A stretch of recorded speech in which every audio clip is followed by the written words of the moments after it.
Congress party की राष्ट्रीय महासचिव और वायनाड से सांसद प्रियंका गांधी वाड्रा की अब अयोध्या में एंट्री हो चुकी है। और ये एंट्री कैसे हुई है और ये एंट्री कहां तक जाएगी, पूरी खबर पूरी चर्चा विस्तार से बताऊंगा। फटाफट चैनल को सब्सक्राइब कर लीजिए। एबीसी हिंदी में आपका स्वागत है। मैं हूं आरमोहन तिवारी। जिस दिन अयोध्या में श्री राम जन्मभूमि मंदिर में चढ़ावे में कथित चोरी का मामला निकल कर आया, जिसमें बाद में स्पष्ट हुआ कि हां, अनियमितता आई है, यहां पर चोरी हुई है। 80 लाख बरामद हुए। 8 लोगों के खिलाफ एसआईटी की रिपोर्ट के बाद एफआईआर दर्ज की गई और अब कई और भी बड़े सुराग निकलकर सामने आ रहे हैं। इसके बाद से ही जितने भी तमाम विपक्षी दल थे, उन्होंने गिद्ध सियासत शुरू कर दी और जो कभी भगवान श्री राम के अस्तित्व पर सवाल उठाते थे, जो कहते थे कि श्री राम का मंदिर देश में होना ही नहीं चाहिए, अयोध्या में भगवान श्री राम का जन्म ही नहीं हुआ था, उनका अवतार ही नहीं हुआ और ये सब कुछ मन घड़ंत है, भगवान श्री राम कभी हुए ही नहीं। अब वो सभी नेता, सभी राजनीतिक दल भगवान श्री राम के नाम पर राजनीति करने के लिए मैदान पर आ गए हैं।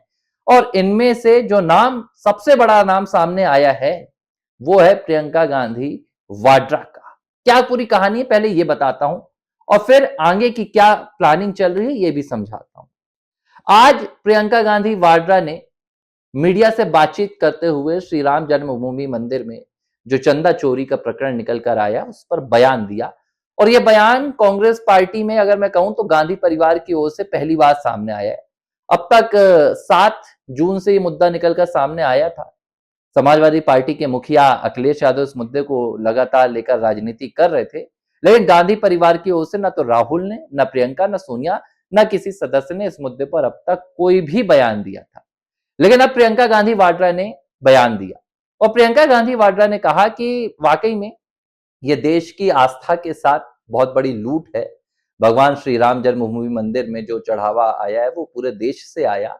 और उन्होंने ये कहा कि भाई, ये जो कलेक्शन का काम था, ये सरकार के द्वारा किया गया, संघ के द्वारा किया गया, इन संगठनों के द्वारा किया गया। तो अब सवाल उठता है कि चोरी कैसे हुई और चोरी किसने की, तो इसके लिए जिम्मेदार कौन है ये भी तय किया जाना चाहिए। उन्होंने एक मीडिया से बातचीत के दौरान ये बयान दिया और साथ ही उन्होंने क्या किया है, ये एक पोस्ट किया है सोशल मीडिया पर। मैं आपको वो पोस्ट की लाइन हूबहू पढ़कर सुना देता हूं, प्रियंका गांधी वाड्रा क्या कह रही है।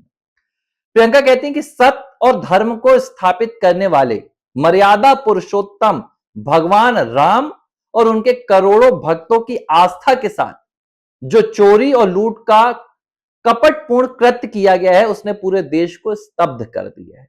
प्रियंका आगे कह रही है कि भगवान राम करोड़ों मन का पवित्र भाव है।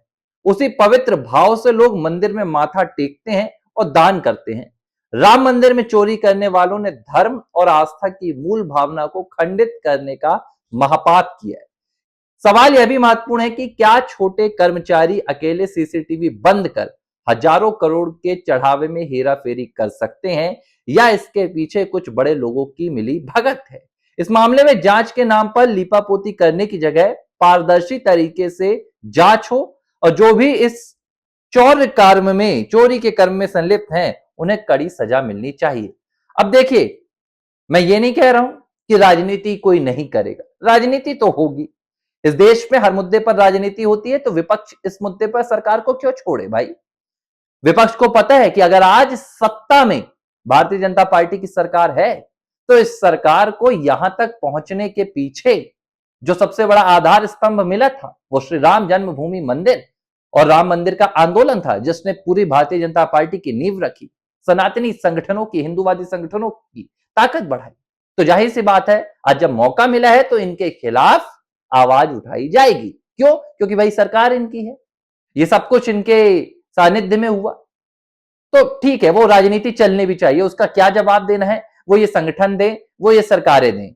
चोरी कैसे हो गई, चोरी क्यों नहीं पकड़ी गई, कानून व्यवस्था क्यों कमजोर थी, बड़ी बड़ी बातें करने वाली सरकार आस्था के सबसे बड़े केंद्र में हो रही चोरी पर अपनी निगरानी क्यों नहीं रख पाई। जवाब योगी दे, जवाब मोदी दे, ठीक है।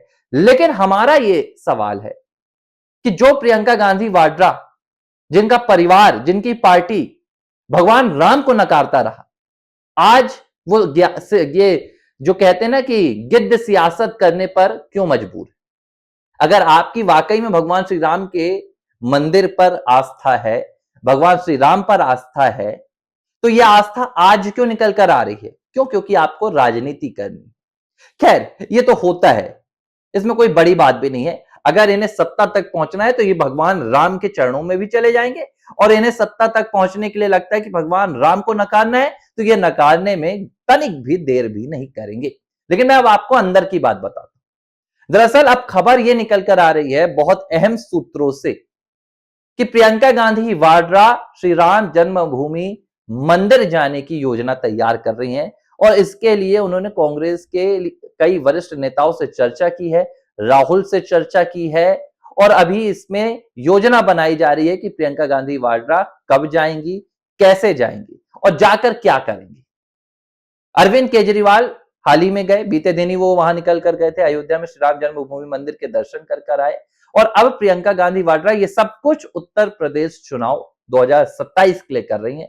2022 में इन्होंने उत्तर प्रदेश में बाकायदा प्रभारी के तौर पर और एक चेहरे के तौर पर पूरी चुनावी अभियान को तैयार किया था, लेकिन इन्हें कोई भी सफलता नहीं मिल पाई थी। लेकिन अब प्रियंका गांधी वाड्रा को लग रहा है कि अगर वो श्री राम जन्मभूमि मंदिर के मुद्दे को भुना लेती है, श्री राम जन्मभूमि मंदिर के मुद्दे में जो आस्था लोगों की जुड़ी हुई है, उस आस्था का इस्तेमाल कर सत्ता तक पहुंचने का रास्ता बना लेती हैं, तो शायद उत्तर प्रदेश में कांग्रेस पार्टी के लिए खुल जाए। लेकिन बड़ी शर्म की बात है कि जिन राजनीतिक दलों ने, जिन राजनेताओं ने हमेशा भगवान श्री राम का विरोध किया, राम जन्मभूमि मंदिर को न जाने क्या क्या नहीं कहा, आज वो राजनीति करने के लिए यही श्री राम मंदिर को अपना सहारा बना रहे हैं। और एक बात, सिर्फ प्रियंका गांधी वाड्रा नहीं, आने वाले दिनों में आपको कई ऐसे राजनेता श्री राम जन्मभूमि मंदिर में जाकर